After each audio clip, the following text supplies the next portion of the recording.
Friends, way back in 1998, Lexus invented something called the Radiant Crossover, or better known to us as the RX. It went on to become consistently its best-selling model by a wide margin.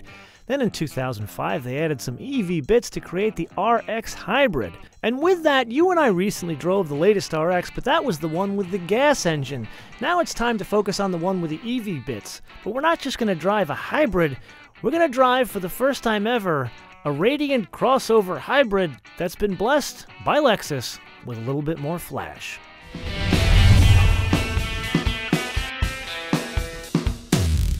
In the immortal words of our good engineer friend Dave Coleman, this looks like a hell of a lot of Tupperware here. But underneath all that plastic, there actually is some cool stuff going on. There's a 3.5-liter V6 that puts out 259 horsepower at 6,000 RPM. Now Lexus, they are generally not in the business of quoting torque figures with their hybrids. There is an electric motor over here, and the total system power is quoted as 308 horsepower. Now, putting aside all that, the main business of these hybrids is obviously fuel economy. On the low end of the scale, an all-wheel drive version of this will do 28 on the highway. On the high end of the scale, a front-wheel drive version will do 31 in the city. Now, generally, hybrids, they do better fuel economy in cities for obvious reasons, because you are invoking the electric motor. Now let's put aside all that stuff and geek out over cycles. Basically, normal internal combustion engines operate on an Otto cycle, where hybrids operate on an Atkinson cycle. And actually, Atkinson cycles have been around since the beginning of internal combustion engines. It wasn't invented by Toyota or Lexus for hybrids, and back in the day it was a function of a different crankshaft. And basically what an Atkinson cycle does different from an Otto cycle is it has a shorter compression stroke and a longer power stroke. So basically a smaller compression ratio, a lower compression ratio, and a higher expansion ratio. And the whole point is for the engine to operate more efficiently. But in a car like this, you want to be able to vary the power, so there's times where you do want a better compression ratio. So what they do is they can switch the engine over to the Otto cycle by adjusting the valve timing. That's effectively what Lexus has done here with this 3.5-liter V6. So if we're really being honest here, hybrid's not exactly well known for pulling power, but this one, it's a bit of a different case because this is like one of the most popular hybrids out there, so it kind of lives in a fishbowl. So how does all that engine stuff we just talked about translate out here on the road? Well, there's two settings. There's an eco mode and there's a sport mode. And really, the pulling power in the eco mode, it's, I would say, an improvement over last year's car, but really it still kind of has that hybrid numb feel to it. And I don't think it's the engine, because I think the engine is more responsive, but really it's the engine combined with the CVT where you get some of that laziness. Now let's switch over to sport mode, and that's where things change a bit more. You notice immediately that the tach, it revs a little bit higher at normal speeds like this. But really the biggest thing you notice is the acceleration is much more responsive. So you put your foot into it and it's almost instantaneous. So does it take away that CVT numb feel? Not really, but you're actually you feel like you're dealing with almost a totally gas vehicle. Get it? Now, I've already broken the news to you that this is a hybrid, and that means a couple of things that will not at all surprise you. Number one, there are two propulsion systems. Number two, there are a raft of batteries. In this case, they sit underneath the back seat. But there is one thing that will surprise you. Unlike most of the other hybrids you and I have driven recently, which have lithium-ion batteries, this takes a step backwards and has nickel metal hydride batteries. And to be honest with you, I don't know why. So for you engineering folks out there, I would love for you to answer in the comments below as to why one would use a nickel metal hydride battery pack in a vehicle in 2016 as opposed to a lithium ion battery pack. But that being the case, there is a big difference between this and the 350 base car, and that is obviously going to be weight. So the 350 comes in at 4,222 pounds. This one, depending on whether you outfit it with front-wheel drive or all-wheel drive, comes in somewhere between 4,600 and 4,700 pounds. So really, the very important question here is, how does that affect driving dynamics? Just think about it. You've got a taller vehicle, now with extra weight and 2 propulsion systems, so when you even have a small turn, you do feel some disturbance in the overall ride quality of the vehicle. But then switch over to sport mode, the dampers change a little bit. And it's turns like these where you really notice the lean, and granted, most people that are going to be driving these things are not going to do that kind of a turn that fast. I mean, at the end of the day, this is the most popular Lexus out there, and I don't care how young their buyers are starting to get, they don't drive cars like that. Maybe an RCF they would, but really what you got here is an effect of that extra weight, which is about 500 pounds over the 350, and the extra propulsion system. So it's kind of hard to mitigate the physics of all that, but really what they've done with the adjustable dampers is made it a more composed package. So in the last RX episode, we spent a little bit of time talking about how important these are to Lexus, more from a sales perspective. And I had the good fortune of having breakfast with the guy who runs the manufacturing facility for Lexus, where these are manufactured for the North American market. And that is Cambridge, Ontario, Canada. It's about 40 miles outside of Toronto. And he shared some very interesting figures with me.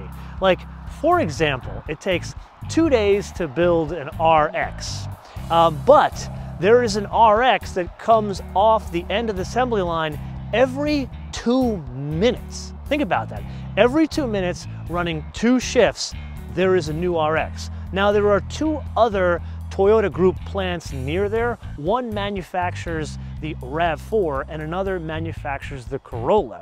In the case of the RAV4, a new RAV4 comes off the line every 58 seconds, and in the case of the Corolla, every 55 seconds. And what's more interesting, now if you've been following manufacturing over the years, Toyota invented the concept of just-in-time manufacturing, the idea of the parts arriving to the manufacturing facility just in time for production, so you don't have a lot of inventory. But think about the numbers I just shared with you. Every 2 minutes, 58 seconds, and 55 seconds. The plant that manufactures these keeps inventory on hand. You ready for this?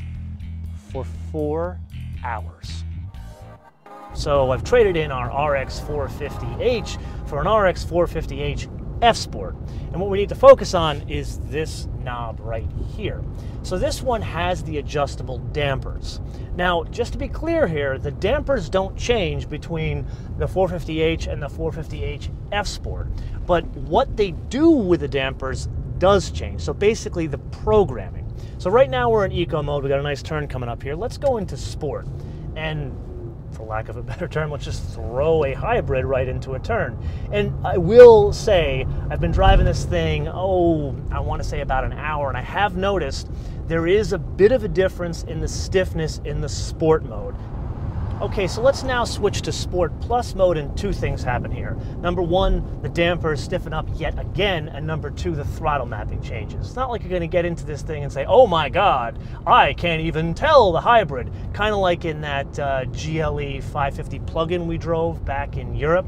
That is the only one I've driven where it's imperceptible, the hybrid system. But then again, that is almost double the price of this vehicle, so really you're paying for a lot more magician wizardry with dealing or doing away with physics in that vehicle than you do here.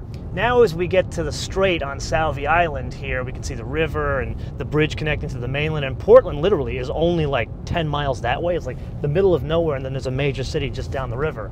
Anyway, this is where we can really tell a difference in the Sport Plus. There is just so much more pulling power when you go into Sport Plus. It's not an instance where it transforms the vehicle to a full-on gas with the 8-speed transmission like in the RX350. You still feel some of the laziness from the CVT, but now it's significantly more responsive. Like you put your foot into it and the car accelerates immediately. There isn't that lag that you get normally in a CVT. So you and I discussed the advanced design of this interior as well as the musical inspiration of its trim. Now let's cover 3 high-tech items. The first and definitely most obvious is that 12.3-inch screen. Yes, the navigation takes up most of the real estate, but sadly it does not bleed all the way to the edge. Number 2 is if you've been a Lexus fan for a while, you know that a couple of years ago they introduced a mouse controller. Then in the RC series they introduced a trackpad controller. Thankfully here in the new RX they went back to the mouse controller. And third, well, this is a bit of an industry standard kind of thing. Good news, the Lexus RX will now wirelessly charge your phone, provided that it is indeed Qi compatible. So that's like most Android phones and even the Apple smartwatch.